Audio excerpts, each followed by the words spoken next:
Oromiyaanis diigamuu qabdi. Jaarmayni maqaa Oromoo qabaatus jiraachuu hin qabu. Pireezidaantii Shimallis dabalatee Oromiyaan ni ijaarraadha kan isaan jedhani malee Oromiyaan ni diigamti kan jedhu isaanirraan dhaga'amu. Kana eessaa finnee jechuu dandeenya? Kuni maqaballeessii hin ta'u.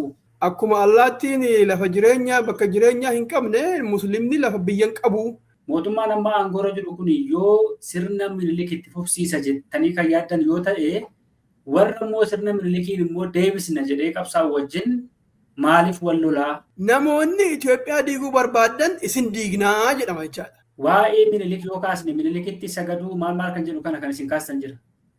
Kuni qabatamaadhaan eessatti ta'eera maaltu ta'eera? Qaamni lama wal lola jechaani dhimmi inni wal loleef dhimma sabaati jechuu miti. Har'a Abisiniyaan sun hin jirtu. Olaantummaan warra Abisiniyaa hin jiru. Eessaa dhufe koloniin kun har'a Oromoon akkamitti maqaa kolonii kaasee? Ifaadha wal lolaa jiru dhugaadha.